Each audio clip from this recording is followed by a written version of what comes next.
I'm not going to go to the office today, Lil. I don't feel very well. Here, lie down. I thought you fixed that. Oh, I did. Are you sure there wasn't somebody in the garage last night? I told you, it's that car. It's old. Nothing about it works right. We've had a lot of old cars that didn't go honking their heads off in the middle of the All right, night. I'm going to get rid of it. Well, I'm going down and have it looked at.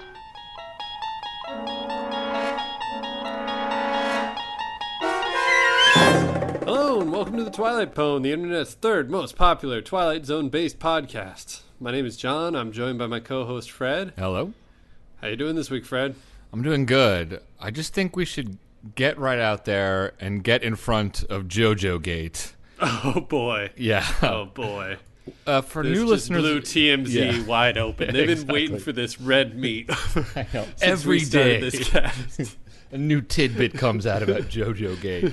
So for new listeners of our podcast, all three of you, on an episode called On Thursday We Leave for Home, the director of that episode, Buzz Kulick, we thought cast his son, Danny Kulick, in the episode, and the actor Danny Kulick gives like a really enjoyably terrible performance as kind of like a chubby kid named JoJo who kind of can't listen to the other actors.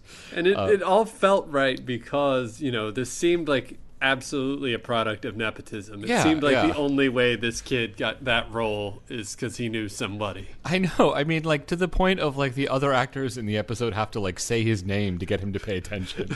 You know, he's, like, delivering an inspirational monologue, and he's like, the grass is green. Jojo, the grass is green. Over here. Yeah. But we were informed via Facebook by a listener named Chris Butler, who throw his last name into there.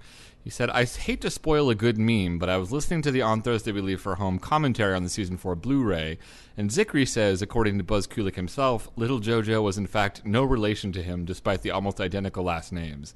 It's amusing to think of the vehemence with which Buzz probably made that assertion, or better yet, if he was in fact so ashamed that he felt moved to falsely deny his own parentage in print. Which I actually like that explanation. I think there's a chance. Yeah. I think there's still a chance. Yeah, like Buzz submitted like the cast list to IMDb, and he made it like Kulick. Right. There's evidence on both sides at this point. I think it's the best we can really say. Yeah, I'm not going to pull out the boner clip. I don't know if we're there yet. We're going to have to hand this one over to Sarah Koenig and see what she does with it. Well, the next season of Serial is sort of up in the air. Exactly. So I think we should totally submit a pitch. So we'll have to see whether there's any other nepotistic boners pulled in this episode this week, which is... You Drive, a 5th season episode. It was the 134th of the production run. It aired originally on January 3rd, 1964. Portrait of a nervous man, Oliver Pope by name, office manager by profession. A man beset by life's problems, his job, his salary, the competition to get ahead. Obviously, Mr. Pope's mind is not on his driving.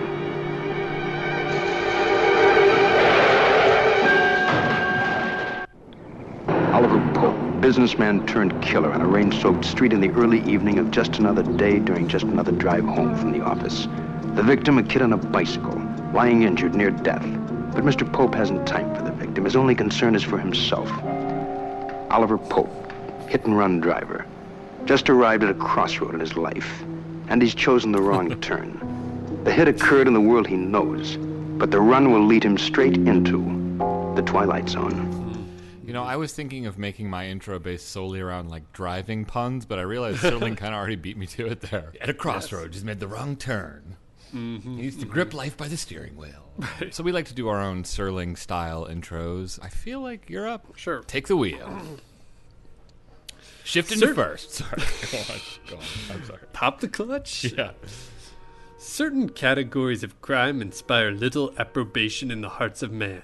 So-called victimless crimes. Jaywalking, tax trickery, poker night with the pals. Other crimes may ignite that small flame of ire in society, such as arson, assault, or theft. And then there are those crimes against humanity that are universally acknowledged as heinous and unforgivable. Despicable things, so disturbing and disgusting that we reserve the most terrible punishments for them. Items such as tonight's episode of The Twilight Zone. Nice. I got him. I twisted. You guys didn't see it coming. Yeah, that was a twist every bit as shocking as the twist of this episode. All right, here's mine. Portrait of Oliver Pope. One of the lesser-known popes, Oliver only briefly helmed the Vatican before retiring to Los Angeles to start a career as a Caucasian businessman. Today we find him a nervous man in a $4 car, unaware that his little joyride is about to turn into a boy ride when he unexpectedly kills a teen in a dramatic 7-mile-per-hour crash. Pope flees the scene of the crime, but the getaway is anything but clean. Soon he'll be haunted by the honking of the telltale Dodge Dart to the point of madness. Yes, tonight we find ourselves driving mystery through the Twilight Zone. Sorry. All right, You liked that boy ride, didn't you? Yeah, Joyride to Boy Ride is probably one of my favorite things you've done. Yeah. Well, dust off my shoulders. And it's a 5th season episode, so check it out on Netflix, Hulu, YouTube. Buy the DVDs, buy the Blu-rays, listen to the commentary, prove us wrong with all kinds of things. But we are going to speed through the plot like a runaway car, so avoid spoilers by checking out beforehand. Yeah, so basically there's this guy, Oliver Pope, and he hits a kid, and his car haunts him, and it chases him down, and then he goes to the police station and turns himself in. And then we get Serling's outro. All persons attempting to conceal criminal acts involving their cars are hereby warned. Check first to see that underneath that chrome there does not lie a conscience, especially if you're driving along a rain-soaked highway in the Twilight Zone. Yes, those dangerous Autobahn of the Twilight Zone. Yes, so, yes. Any thoughts about the episode, or? No, not at all. What we doing next? Bios and trivia. Bios and trivia. Bios and trivia. Yeah. Scott, Zickery, Mark Grams Jr., Zickery and Grams, and IMDb. All right. Yeah, nothing worth talking about here. Cool. So what does IMDb say for the rating? IMDb gives this episode a 7.5. Cool, yeah. I guess 2- for me? Yeah, that's pretty generous. Right. I'm gonna give this one a straight 1. Okay, So, cool. all right, great. All right, Good, well, that good. wraps it up for You Drive. That was a request from, who was it? Hollis Tex on Tumblr. Thanks a lot. Yeah, thanks. Yeah, Thanks, really. Holistics. Yeah. I like how Holistics, Holistics. But But depends on where you're from, how you read that. yeah, exactly. The southern reading of Holistics. But thanks for the recommendation, and stay tuned to our Twitter and Tumblr to find out what we're going to be doing next week. And if you want to request an episode, you can get in touch with us. John, how can they do it? Sure, you can send us an email at twilightpwn@gmail.com. You can get in touch with us on Twitter at twilightpwn. There's a lot of ways to get in touch. You know the drill. And so that wraps it up pretty much. Yeah, cool. All right, we'll talk to you next week, John. All right, Fred, it was good talking to you. Bye.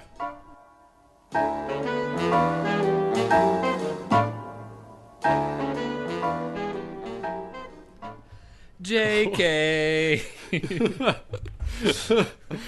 All right. We had our fun. The 3 new people probably were like, man, these guys suck. How'd they get so many good reviews? They're really, really cursory. So Didn't many get in depth at all. fingers just slowly creeping towards unsubscribe on iTunes. All right. All right, So we'll talk let's about get this. into it. Hollis Tex wants us to talk about it, so we'll do it. This one's for you, Hollis. All right, so the episode opens on our hero, Oliver Pope, and he's driving his car.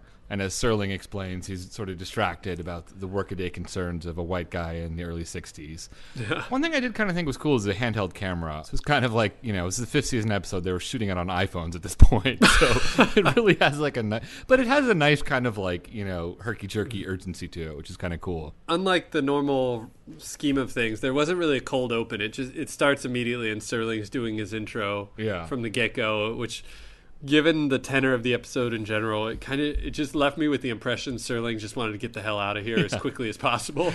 Yeah, well, I mean, there's a lot of great car as ghost things coming up, so they want to just get to that really quickly. Yeah, I don't know. no. Yeah. So after the kind of urgent, interesting handheld camera bit, we cut away to a car accident that is every bit as plausible as professional wrestling injuries. It's like the camera's like 50 feet away, and there's like a newsboy who's like, whoa, and then I don't even understand what they were going for. The accident just makes no sense for physics, but Oliver hits a young, cherubic-looking, potentially ethnic newsboy, and he goes flying. We've had, I believe, one other run over with a car, maybe multiple, but I'm thinking of A Thing About Machines, which was pretty weakly directed, but even that was more plausible than this. This looks like the first take where they're kind of like trying to figure out how it's going to go, and the director's like, oh, we got it. It's fine. Or maybe there was like a crucial cut in the middle of it. Like, we've got the car kind of slowly approaching and then the kid's lying on the ground. Maybe they just forgot to add in the impact shot that they worked so hard on. Does not look good, to say the least. Nor does it look good for the token paperboy who's passed out on the ground next to his bike. Ollie runs over to sort of check on him, and in a panic, he jumps back into his 1960s Ford car and speeds away from the scene of the crime. So in the next scene, we get back to Ollie's sort of very sitcom-esque house where his sitcom wife is waiting for him. He's being irritable because he feels bad, and his wife is nagging him, and it's a shame they never had kids. And she's a woman. Yeah, exactly. She mentioned something is screwy is going on in the garage, and he goes back out to check it. It's the car lights going on and off, the car he was driving earlier. Yeah. So we know for sure at this point that it's a Ford. Yeah, totally. Fix or repair daily, am I right? Yeah. Nailed him. Yeah. Picturing Calvin pissing all over it. Yeah. Did you notice how when he like leans in to turn off the lights, the scary music turns off at the same time? Yeah, I noticed he apparently had the soundtrack playing on his 8-track. Yeah, it's like, honey, you've got your radio turned to like the creepy music station again. Go turn it off. In the next scene, Ollie's alone in the bedroom calling the hospital to find out what happened to the newsboy, and it seems he's not doing that well. Did you notice how, like, his end of the conversation, it seemed totally implausible that he would be able to reach? He picks up the phone, and he doesn't even say hello. He's like, there was a boy, an accident, and they're like, the other person is like, oh yeah, the newsboy that was killed on 5th and Main, he's in trouble. And this is definitely pre-HIPAA, because they're like, didn't he say something like, no, I'm not a member of the family. He says, I'm a friend I've of the seen him. family. Yeah. I think he was calling 1-800-PLOT because they were pretty forthcoming with info. People don't know this. If you just dial 311, hospitals have to tell you about any patient. The vaguest description. Just be like, did anyone get shot today? Yeah. Then we get this weird kind of like semi-artsy shot where the camera pans over to the clock and we see it turning. And then we get a quick cut to the wheel of the newsboy's bicycle spinning. When I first saw that, I was like, oh, that's kind of like a clever visual rhyme. But not really, because, like, what does that mean? Is the bike wheel still spinning? Yeah, exactly. Like, is it like they're, like, keeping his wheel spinning as a tribute to him or something like that? It really makes no sense. And it's funny because you can tell the director clearly didn't know exactly what he was doing with it, because it cuts to it, then just, like, really quickly cuts back to the clock. He's like, yeah, this is kind of artsy, but, F it, just get back to the clock. And Ollie's tossing and turning in bed. And this time he's not waken up by the scary music playing on the car radio, but by the car horn. I just really enjoy the actor. I think his name is Eric Andrews or something. Edward Andrews. Edward Andrews.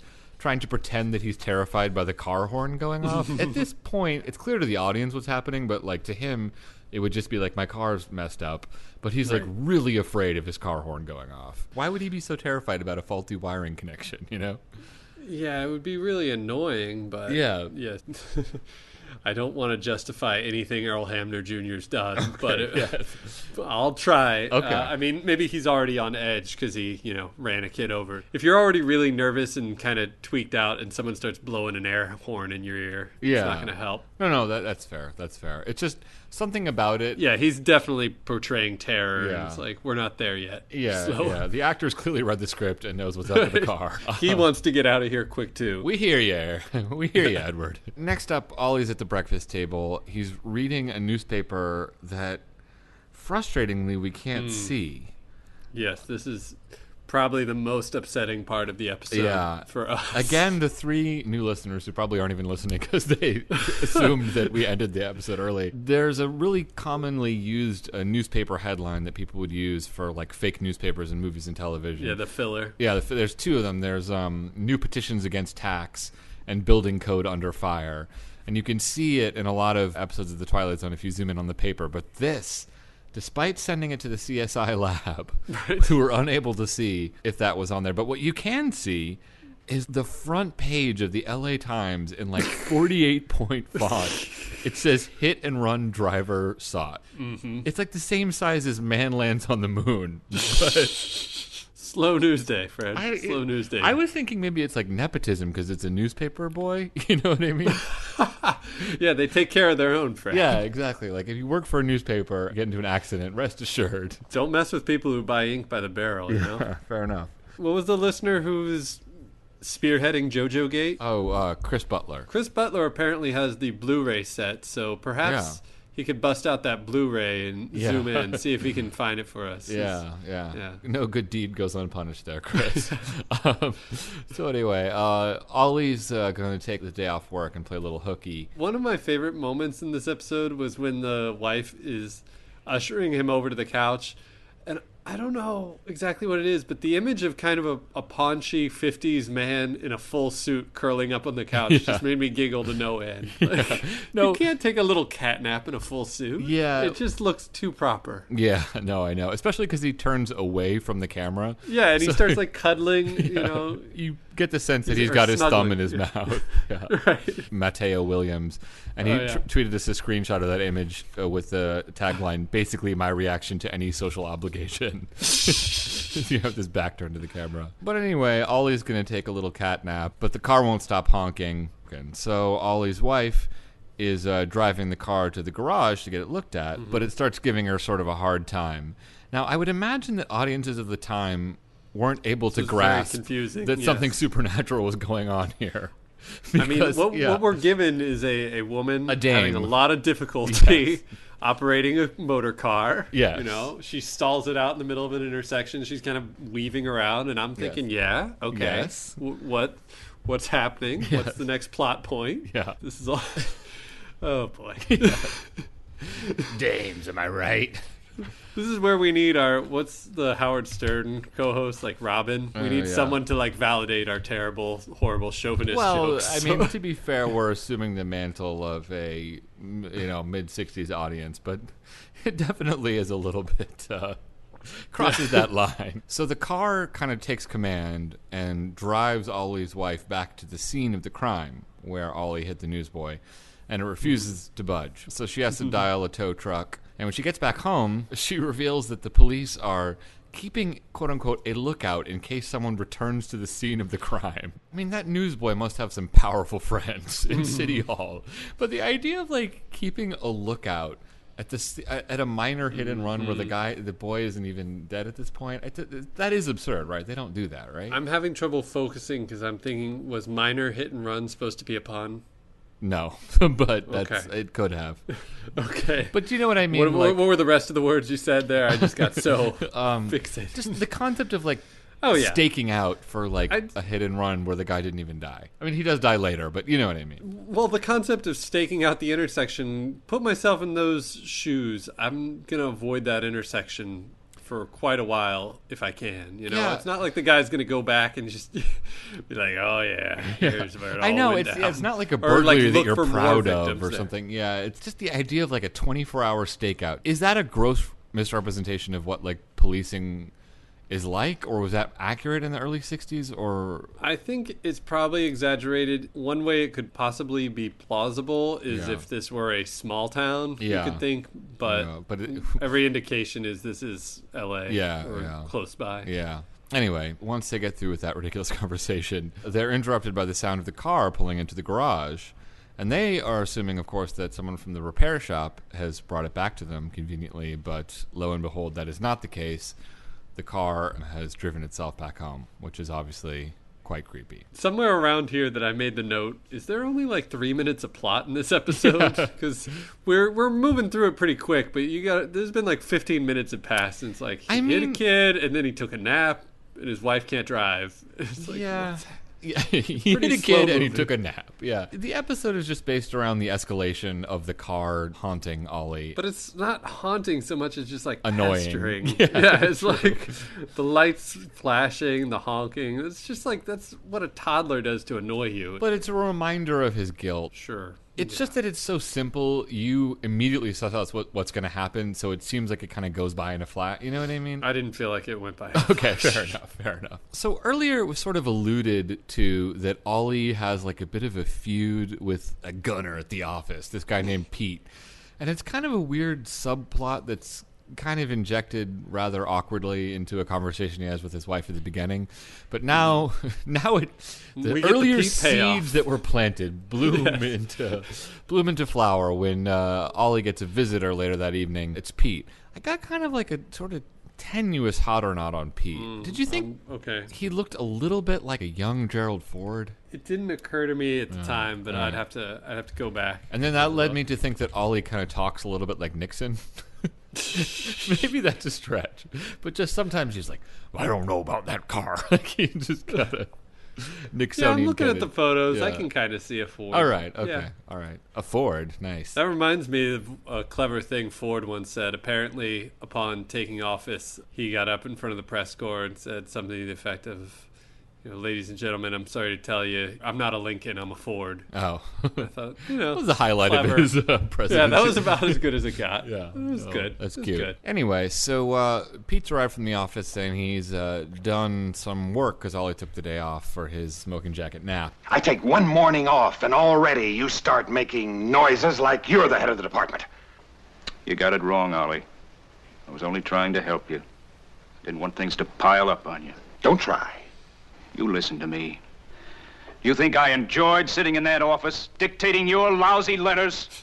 I got better things to do, buddy boy. Nobody's holding you here. I'm not a crook. I don't know. It's like there's this big salvo of misplaced drama. Yeah, like 2/3 into the episode. It's kind of odd, that like the biggest emotional release is about like squabbles at the answering office. correspondence for the guy when he didn't want him to. It was just like, what is happening? You didn't do enough setup for this to make any sense. I know. It doesn't fit in thematically. It's just like, I know. we just needed an extra 3.5 minutes in this episode. How can we do it? Yeah. Well, Terry was pissing me off in the office the other day. Let's write that into it. It's funny too because they don't even really like explain what kind of business he does. They say he's an office manager, which is not really a job that anyone would gun for exactly. I mean, sorry, with all due respect to the office managers out there. But I don't know. It's just weak. I also like how it ends. The culminating insult of that fight is buddy boy. Like, I don't know. I love that. Pete, being kind of a stand-up guy, tries to kind of let it go and let bygones be bygones. And he reveals that he is upset and in a bad mood for a particular reason, which we're about to hear. Last night, a kid in our block was run down. I knew him. He used to come over and play with my kids. There was one nice, decent, fun-loving, ambitious little kid. Some maniac smashed into him and left him lying there in the rain. I know. We've been reading about it in the papers. It's a terrible shame. Well, but watch in the corner. He'll show up. They always do. Two utterly insane lines in one speech. That's a good ratio. Yeah. A real honest to goodness American kid. Love the taste of apple pie. Loved him more than my own son, that kid. That whose name I newsboy. don't know. Yeah, I know. But do you see the wheels within wheels layering, John? The guy from the office is upset about the newsboy.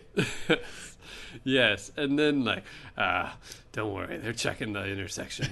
He'll come back. They always come back. Do they? Yeah. Is that the normal MO of a hit-and-run victim? Yeah. Anyway. All right. So in the next scene, we get a little behind-the-scenes look in the hard target search out for the hit-and-run perpetrator. They've got, like, snipers on the roof. They've got helicopters overhead. I got the area bugged. And they've got the corner staked out with a cop and a witness to the crime. Mm-hmm. And the witness is about as reliable as the average eyewitness. And she sees Ollie's coworker pull into the parking lot of the Best Buy and make a payphone call. And the cop charges forward and arrests him. And we see that it is Ollie's coworker, Pete, not Ollie. Pete. So, Pete. Thought he was going to get away with the perfect crime. Yeah. There's no due process in the Twilight Zone. So we get back to Ollie's house. He's a little bit upset because the gunner wasn't content just to take his job. He's going to take his murder rap, too. Seriously. Once again, we get a little tease with the paper, but we learn that Pete's probably going to go down hard for this hit and run that Ollie committed, and he's pretty chuffed about that. So Ollie thinks he's getting off easy, but that night they're woken up again, this time not by the horn, but by the radio going crazy. And I picture this not so much as the car wanting to annoy Ollie, but just like enjoying some tunes, you know? The car taking some time for himself. Yeah. I know we're like in the midst of our real discussion, but God, it's so tempting to just be like, can we just play Serling's Clothes and be done with this? We're so close, Sean. We're so close. Okay. So Ollie goes out to turn off the radio. Fingers just hovering over the button. Yeah, okay, all right. Ollie goes out. The car keeps going nuts. I forget, honking, lights, whatever. Ollie takes a hammer to it, starts smashing stuff. Kind of reminded me of my attempts to fix my car when I was in high school. It seems to placate the car for the time being. The next morning, he decides, rather than taking the ride, he's going to walk to work. Mm-hmm. And his wife comes out to see him off. The car has another idea about that. It's going to chase him down with a lot of dignity. And in a very terrifying scene, the car starts chasing Ollie. And for folks who are playing at home, when the car is backing out of the garage, you can kind of see the camera crew and lights reflected in it. Yeah. But for the pedants. Otherwise, the sequence is, up there riveting. with the French Connection. Yeah, for sure. It's one small smudge. Yeah. This is a side note, by the way, but I actually think the car chase in the French Connection is really annoying. Have you seen it? Yeah, and it's just so long, and it's just like it'd been built up for years before I finally saw it, and it's one of those things that's a little unfortunate because by the time I saw it, the movie was like 35 years old, and you've got 35 years worth of movies that are like, we got to top the French Connection, so it didn't seem that impressive. Yeah, anymore, and it's also just like one constant screeching noise, like for like 30 minutes. And it's like, enormous 70s car. It's like, it's not that far from the Mitchell car chase, it feels like. I mean, I know it's better, but it doesn't feel orders of magnitude better. Yeah. But anyway, it's better than this. What we get is kind of a real goofy scene of the car kind of shadowing Ollie, and Ollie just like trying to pretend that the car's not chasing him, and just there's this incredibly ridiculous moment where he's just kind of like fake whistling, and then he dashes off the other way. I mean, words don't really sell it. Watch the episode, or don't watch the episode, but watch that moment. Long story short, Ollie can't ditch the car. Sure, whatever.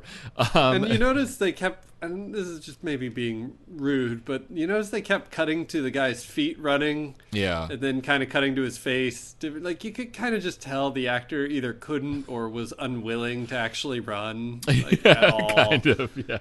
And, like, this is so obvious plot holes and stuff, but he could have just cut through a backyard or something. But consciously runs into the middle of the street to be chased. It's just that is one thing I feel confident of, having seen many movies where car chase people, is that I would know what to do and I would be okay. You run in the other direction and then you get into a place that the car can't hit you. That is what you do.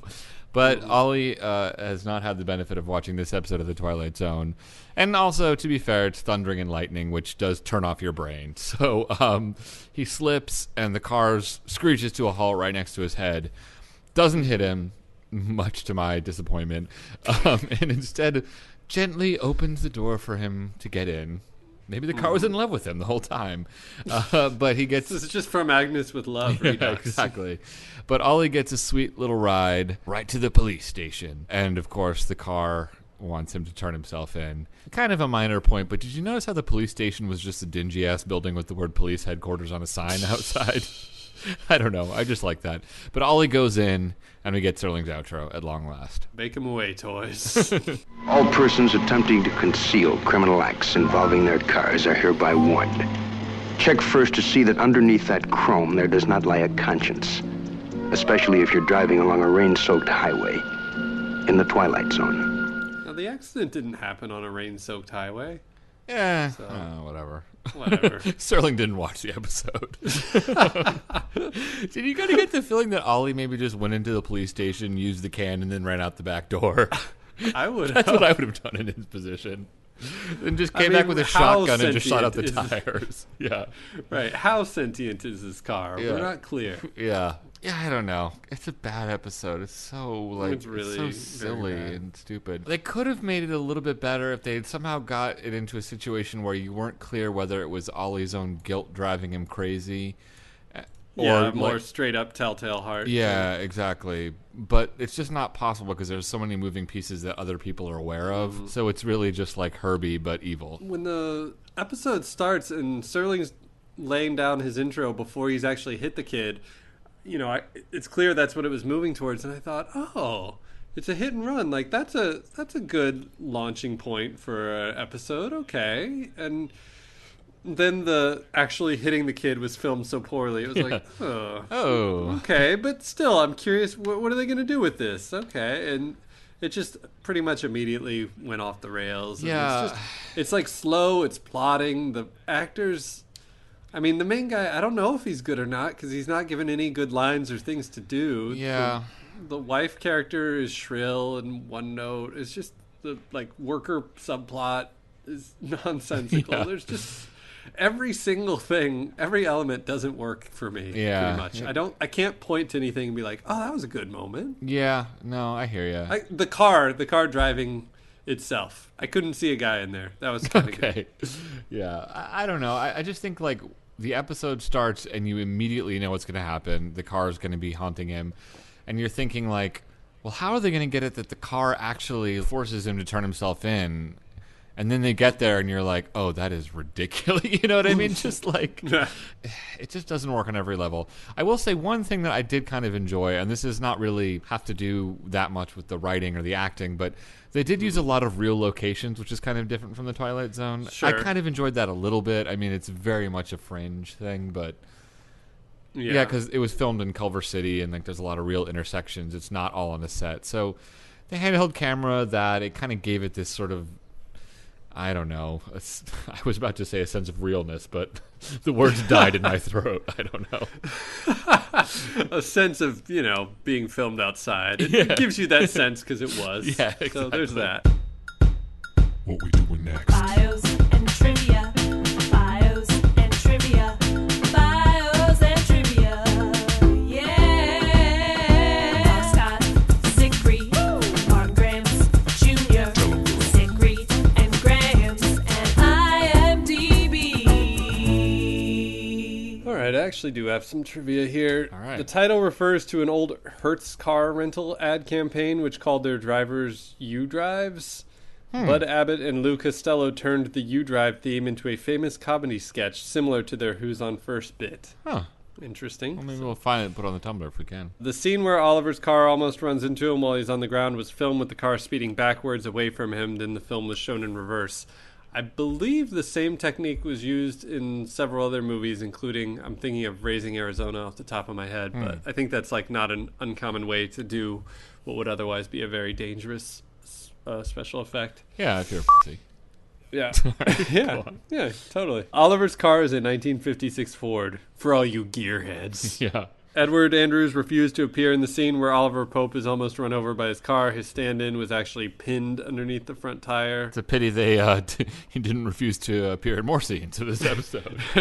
Pete says the unknown driver left the kid just lying there in the rain. It didn't appear to be raining, though it did so in the subsequent scene. So that's not, I'd say that's incorrectly regarded as goof. Sure. Because they don't know when the hit and run happened. So if it started raining before they found a body, I don't know. Yeah, I don't know. That's more thought than this episode is worth. But yeah, I hear you. All right, two more, sorry. After Oliver takes a hammer and smashes the headlights of the car, they flash one more time. A sealed beam headlight will not work if the glass is broken. See, but I And the assumed that was just because the car was like possessed at that point. Exactly. Incorrectly regarded as goof. And then the Boom. front bumper on Oliver Pope's car appears and disappears in the last scene. It's a ghost car. Incorrectly regarded as goof. Right. So I don't have too much from the Martin Graham's book. One thing that was kind of interesting is that they got the car and then had to, of course, trick it out so that a driver could be driving in the back seat or something. Mm-hmm. And it cost $1,000 to do. It was actually apparently kind of just underneath the steering column. The guy was crouched under there. And interesting. according to the Twilight Zone companion, he had like a little periscope that looked out right over, I think, in the hood, kind of popping out so you could see where he's going. Seems like now it's like common enough of a plot point that you need, I don't know, just like a car driving itself is like, I just feel like they need that enough that they wouldn't have to make it happen every time. You know what I mean? I bet it's something similar. It's kind of like, a magician's box when they cut people in half. I think they probably have cars where they just have it hollowed out or something, or have the engine laid out in a way where you could have a person kind of where the engine should be. Cool. Yeah, way to ruin the magic. Just to give an exact location, it was filmed in Culver City, or the outdoor scenes were filmed in Culver City, and the park where the boy is hit is Victory Park, apparently. So just a little bit of that. I did watch part of it on YouTube. There wasn't so much in the way of funny or offensive comments, but one person left a really long... When even YouTube won't touch it, it's a stinker. Yeah. There's this kind of weird little story. I'm just going to read it real quick. A guy named Karloff Rules left a really long comment, and here's what it is. Mm-hmm. All right. We are such a car culture. We have such a relationship with them. They almost take on our characteristics. A friend was garaging her son's car while he was at boot camp. The interior light and radio began turning on at odd hours. She was a police officer, so she watched it overnight. No one came near. Thought it was an elect short. Nope. After a few days of this, she called the base to talk to her son. He had been found dead nearly 48 hours after being in clinic. It was declared a suicide, but it was not clear. The nightly radio playing continued. My friend went to CA to investigate and found questions. It took months, but turned out that he had been murdered and disciplinary brutality turned fatal. The radio and light stopped playing when she brought her son's body back. The officer implicated in his death was found to have a history of death in his trainees. He was found guilty of the murder of an elected official's son and is now at Leavenworth. Talk about weird. I didn't hear it, but this woman was 30-plus years on the force. I believe her. Is this person just like trying to get a new urban legend started, like on YouTube? In a comment about the Twilight Zone? I don't know. It's such a weird place to try and propagate that kind of thing. Unless it's a real story. I don't know. She was 30-plus years on the force, John. I believe her. And I believe the commenter. Yeah. I mean, when Karloff Rules weighs in, right. It's legit. What about bios? Edward Andrews played the main character. He also played Carling in Third from the Sun. I don't know. He was better as Carling, but that was a much better episode, so what can you do? Helen Westcott played the wife. Her mother and father were actors. This is a little sad, but also just a little weird. Her father died of a horse polo accident at the age of 31. It's a strange way to go. 1% death. Kevin Hagen played Weber in Elegy. He was, I believe, Pete. Written by Earl Hamner Jr., who is not very good, and directed by John. Is that on Brown. his IMDb page? Earl Hamner was not very good. He's best known for not being very good at his job. Yeah. No, he did other things I guess, but Twilight Zone, not so much. Yeah. Directed by John Brom, and that brings us to the Inevitable. MST3K. So we like to find connections between Mystery Science Theater 3000 and the Twilight Zone. What's up this week? So this week was a tough week. There's, a decent-sized cast, but I was having a lot of trouble finding connections among the actors, so I had to dig deep into the crew. And there's some recurring crew overlap, but I didn't want to go to the old standbys. So I did find a gentleman by the name of Carl Major, in quotes, Roop, was a second AD in a number of Twilight Zone episodes. He also was an uncredited second AD on the film, the 5th season episode, Village of the Giants. Whoa. And I looked, and they filmed basically, I believe, around the same time, and I can't help but thinking him being on the set of Village of the Giants and just being like, finally, on a real picture, like something that's a little more competent. Yeah. So what does IMDb say for the ratings? They still have not budged from 7.5. We already did cover that, yeah. You'd think it would just be like a falling knife. Yeah. 7.5 is remarkably high. It's possible that just people are kind of delighted by the concept of a car that turns evil and just forget everything about the execution. Maybe people also think it's like Christine or something. I don't know. I think of Christine, the obvious touchstone, which is Stephen King's haunted car book turned into a movie. And I think am I giving this a hard time because I'm comparing it to Christine? Nope. But the thing is, Christine's not even that great. I mean, it's not terrible, but it's certainly not one of his good books, or it's not that great a movie. So, no, this is just bad. Yeah. Bad. I think it's very low. I have a hard time actually. Hey, What? I just wanted to double check on IMDb. So we're kind of curious why people would give this a good review. Yeah. Here's a good indicator. The first one that comes up. This person felt this was worth 7 out of 10 stars. Here's his analysis. This is Jack Dahlstrom. I recognize the park where Ollie crashed into the kid as Carlson Park in Culver City, a park I frequently run through on my long Saturday runs. Very nice to see those homes. Probably brand new homes at the time, still there. The picnic areas and bathrooms look almost the same. There is no phone booth anymore since we all use cell phones now. My wife and I were fortunate enough to meet Mr. Hamner last October. He asked where we were from, and when I told him we were from Culver City, he remembered Rod doing his show there from MGM Studios. Cool. So yeah, I think people who live in Culver City love this episode. I'm Leonard Maltin. I give this episode 7 stars. Yeah. It's funny too because Martin Graham Jr., frankly, who I trust more than this, says it's Victory Park in Culver City. So you lost this all guy credibility. jogs through it. Yeah, but I don't come know. on, We'll have 7 to out of get 10. I think he shot himself in the foot there. I have a hard time actually going down to 1, just because it's a bad idea, but it is actually relatively. I mean, with some minor exceptions of stupid shots. They did the best they could with an utterly ridiculous script, and the performances are not awful. So it's definitely not a 1 for me, but it's like a 2 plus, something like that. How about you? We're not grading on like a curve, and so it's not like there's going to be a perfectly even distribution. You know, so many 1s, so many 2s, etc. But then something's got to be a 1. You know, there's definitely some 1s out there. And the only thing I believe I've given a 1 to is the Bard, which I still gave a 1 plus just because the Burt Reynolds bit was pretty good. Yeah. I'd much rather have to watch you drive again than the Bard, and I gave it a 1 plus. So to me, it's like I don't know. Like I think about episodes like The Bewitching Pool, which are like really bad and also just bizarrely, horribly executed. This one is like really stupid and bad, and definitely not good, terrible, no good, very bad day. But I do think that it's like.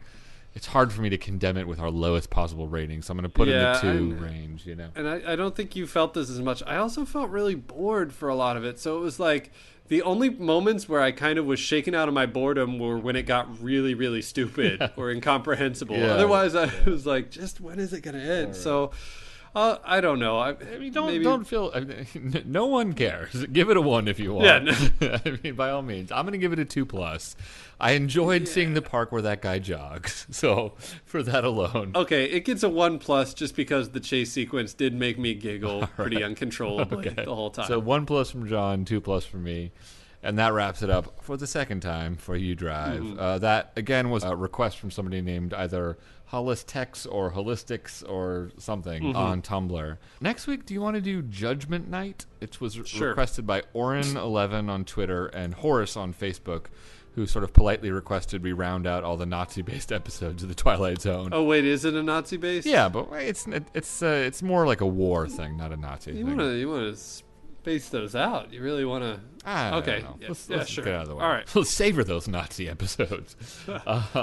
Well, then we got to do some Allies episodes just to even things out. All right. Well, there are, maybe we can. There's plenty of Allies episodes. For now, check out Judgment Night and get in touch with us. There's lots of ways to do it. John, what are they? You can send us an email at twilightpwn, PWN. You can at gmail.com. You can get in touch with us on Twitter at twilightpwn. You can check out our website, twilightpwn.tumblr.com, where we put up pictures, things we find or create, or sometimes things our listeners find or create for us. Yes. We've had some good stuff. There was a really cool one. A listener named, what's that guy's name again? Nate Laoshi has been making these really cool supercuts from Twilight Zone episodes, and he was nice enough, I think, to do a supercut from One for the Angels based on our episode, where he took every instance of the girl saying Lou, which is like, I don't know, 22 or whatever. But did you watch the one where he made a supercut of all the times that the guy says George in Nervous Man in a $4 Room?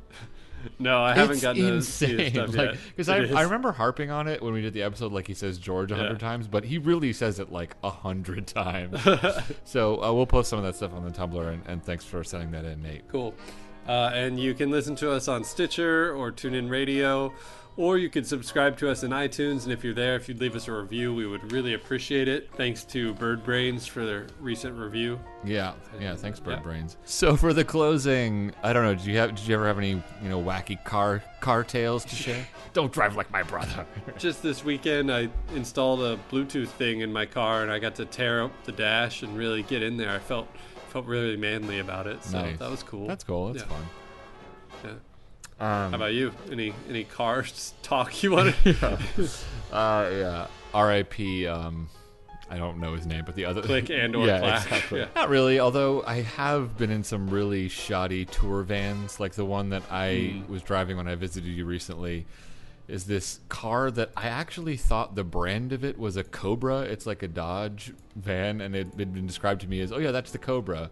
And someone had like stenciled Cobra on it, but later I realized that was a clever nickname. And it's a van that doesn't have air conditioning, has like 180,000 miles on it, and like tilts to the right, but I drove it across the country a couple times, so I don't know, just a little shout out to the Cobra. I'm sure it'll kill me one of these days. All right. Talk to you later. Cool. Talk to you later, John.